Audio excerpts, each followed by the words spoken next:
പണ്ടൊക്കെ ഇങ്ങനത്തെ ട്രാൻസിഷൻ ചെയ്യാന്ന് പറഞ്ഞു കഴിഞ്ഞാൽ വളരെ ബുദ്ധിമുട്ടാണ്. പക്ഷെ ഇപ്പോൾ വളരെ എളുപ്പമാണ്. ഞാൻ കാണിച്ചു തരാം.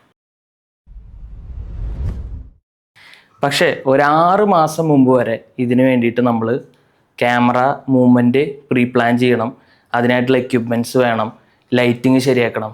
പക്ഷെ ഇപ്പോൾ അതൊന്നും വേണ്ട. ഇപ്പം കണ്ട ഈ 3 ക്ലിപ്പുകളും സ്റ്റാറ്റിക് ഷോട്ടുകൾ മാത്രമായിരുന്നു. ഇപ്പോൾ ക്ലിങ് 2.6 എന്ന് പറയുന്ന ഒരു AI ടൂൾ ഉണ്ട്. ഹിഗ്സ് ഫീൽഡിൽ നമുക്കത് അവൈലബിൾ ആണ്. അല്ലെങ്കിൽ ക്ലിങ് 2.6 എന്ന വേറെ വെബ്സൈറ്റ് ഉണ്ട്. ഇതിൽ നമ്മൾ ഇതുപോലെ സ്റ്റാറ്റിക് ഷോട്ടുകൾ ഇട്ട് കൊടുത്തു കഴിഞ്ഞാൽ അത് ഓട്ടോമാറ്റിക്കലി സീംലെസ്ലി ട്രാൻസിഷൻ ചെയ്ത് നമുക്ക് കിട്ടും. ഇതിൻ്റെ ഉപയോഗം കുറച്ച് കാലം കഴിയുമ്പോൾ മേ ബി വളരെ ടെക്നിക്കലായിട്ടുള്ള ഇമ്പോസിബിൾ ആയിട്ടുള്ള കുറേ ഷോട്ടുകൾ നമുക്ക് വളരെ സിമ്പിളായിട്ടും സീംലെസ്ലി നമുക്ക് ട്രാൻസിഷൻ ചെയ്തെടുക്കാൻ പറ്റും. അപ്പോൾ ഇതെല്ലാവരും ഒന്ന് ട്രൈ ചെയ്ത് നോക്കുക. അവരുടെ പുതിയ വർക്കിലൊക്കെ ഇത് എങ്ങനെ ഉപയോഗിക്കാൻ പറ്റും എന്നുള്ളത് നിങ്ങൾ ട്രൈ ചെയ്ത് നോക്കുക. അടുത്ത വീഡിയോയിൽ കാണാം.